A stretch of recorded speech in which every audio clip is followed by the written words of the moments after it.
Crazy thing is, you wasn't here for the live BTS DNA live when we done on YouTube. Oh, word? Don't know how. You just weren't here.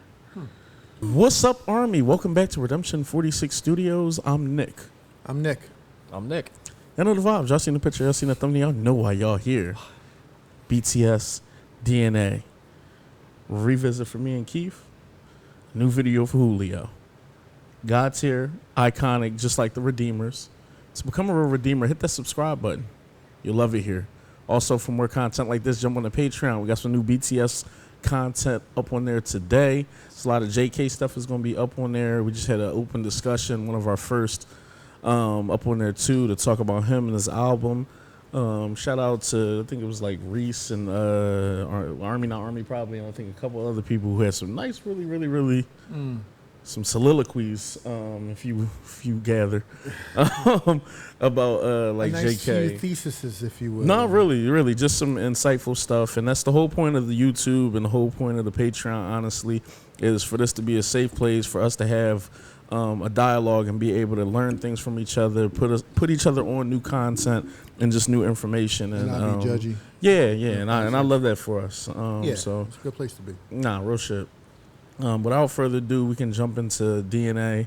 And Julio, tell us how he thinks of everything when it's all said and done. Start, goddammit!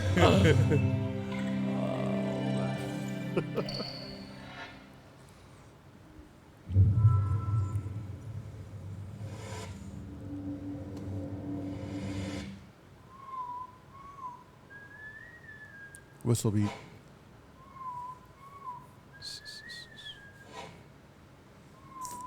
Neighbors point of view. Man, I need to just hit this up a little.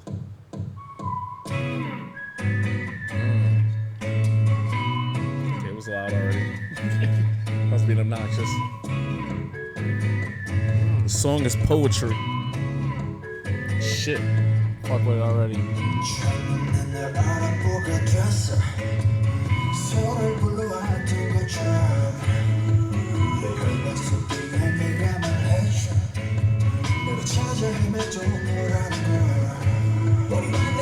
J-Hope.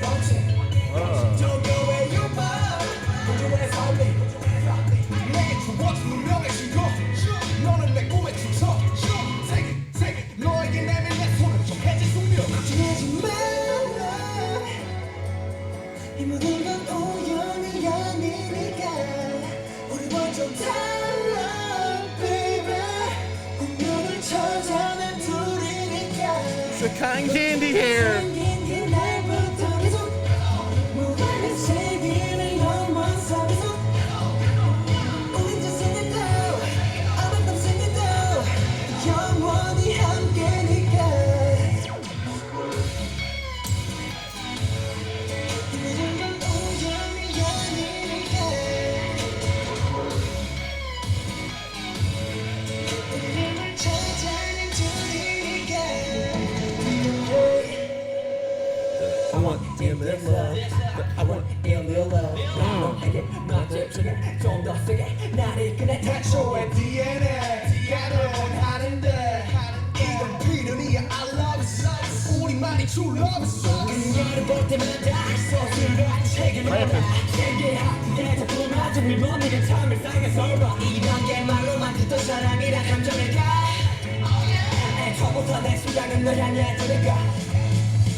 He does this.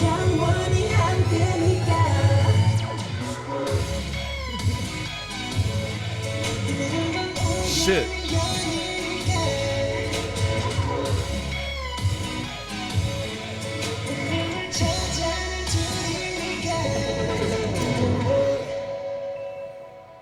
Yeah, that's hot.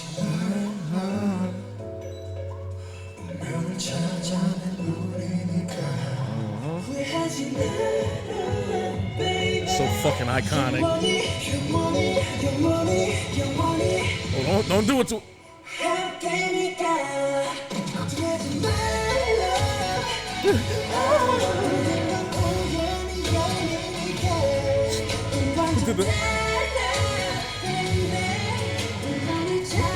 Opens in the feet right here.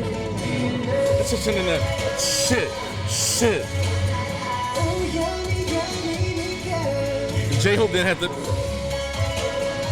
And I know that's Cookie doing it.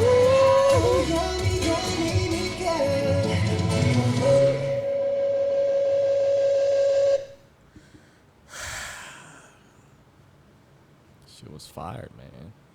Who told him that? Yes, sir. That was it. I believe that's their That first was lit. billion view video ever, Right, if I'm so not mistaken. That was a lit video. I enjoyed every single bit of it. I knew from the beginning that it was gonna be God tier just from this scene right here. The whistle. Yeah, I knew it. Tell me you're whistling. the Kid. whistle I love with the the boat. tempo, the cadence from everybody. The singing was amazing. The video was so sick. I just loved everything about it. It just blended so well with the song itself, the colorway, the swag. Everything about this song is certified for me. I really enjoyed it. Now I know why y'all came back to this, and it just keeps going to show how talented they are, how they flow so naturally. It's just so effortless for them. You know what I mean?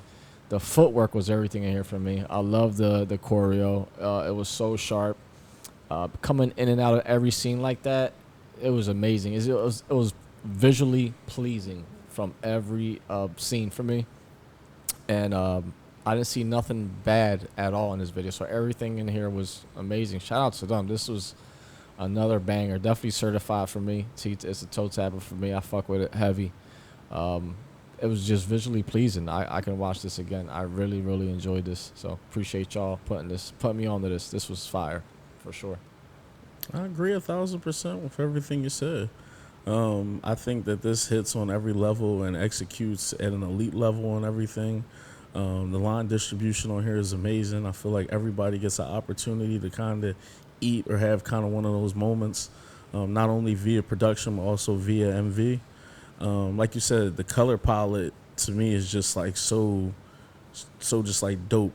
Just because you see these pops of colors like this in K-pop, but it's just like the way everything is utilized just seems very different. It seems like it's like pastel, but it still pops a little bit more. And it works. It's vibrant. And I love this for them as far as like the hair colors and everything. It just kind of feels iconic. The choreo, that DNA sync arm lock, Yeah, the arm lock, that thing shit that was just kind fire. of goes up and down. Yes. I think is iconic.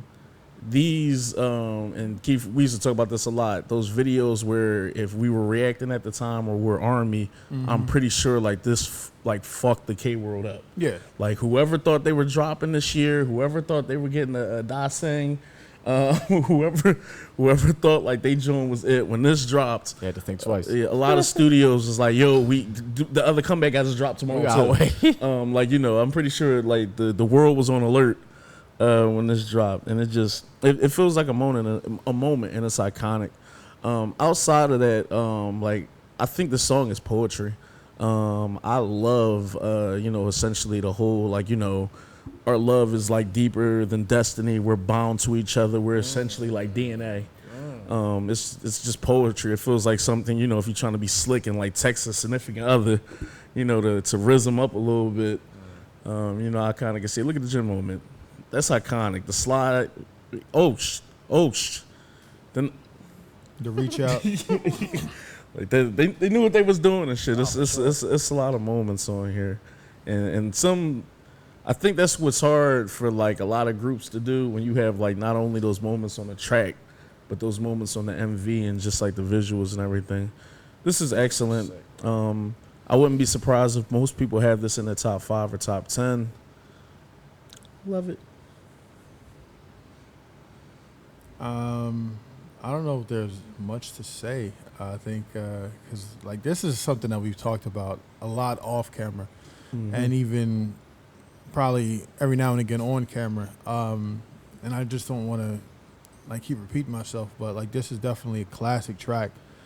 This is one of the few in that first initial wave of BTS songs that kind of got me into the group.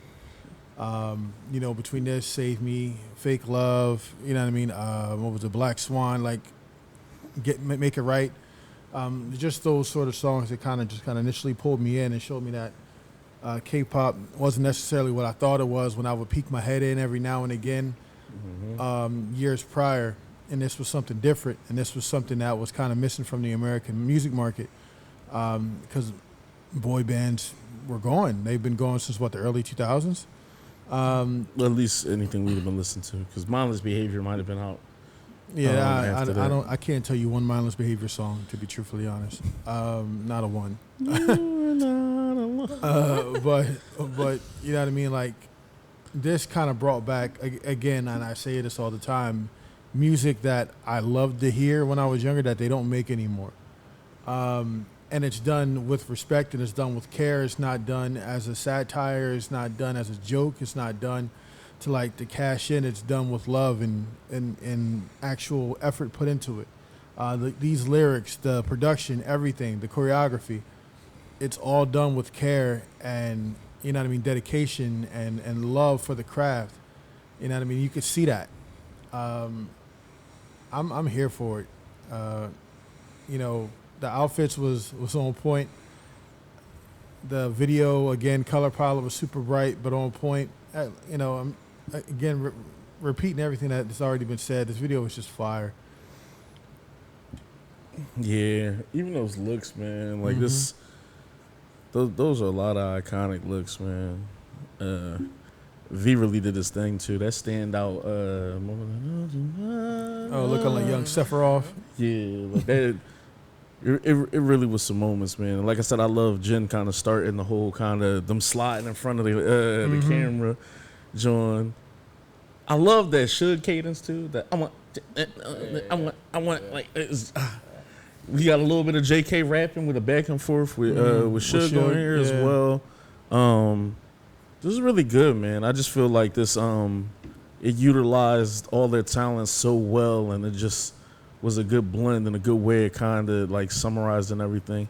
This is definitely also one of those songs where if you're trying to introduce somebody to BTS, if it was like this is top 5 for like, this is who they are. Some might argue this might be better, you know, because I always say Dynamite kind of is a cool gateway song. Oh, yeah. Some people might be like, this is a little bit more like them, if that makes sense. No, I would agree. And I'm pretty sure, I hate using the term, but I hate to like Real Army would agree because it's in Korean mostly, not English. Kind of like Dynamite, they might think that Dynamite is a pander song on the face of it, just because, you know, it's all in English just for the American audience. Like, fuck them. I hate that logic, though. Yeah. It's not a panda song. It's just we can do whatever the fuck we feel like. True. So. And if we want to expand our market, then guess what? That's exactly what we're going to do. But nevertheless, I could definitely see how this, or maybe something like, this, maybe Fake Love, maybe Idol, you know, something along those lines that they feel like might be more heavily Korean in language. And, you know, maybe Mike dropped the first one, even though I like the second one, just because of the production. I like the production better. But, like, those are songs that you would probably use to introduce. But, yeah, I completely agree. DNA is definitely one of those songs. Not cool. Then, jump in the comments. Give us a little bit more information if we missed out on anything. And make sure you guys jump on the Patreon. We're about to get into a live performance of DNA on there. We love you guys. We're going to holler at y'all. Peace. Deuces.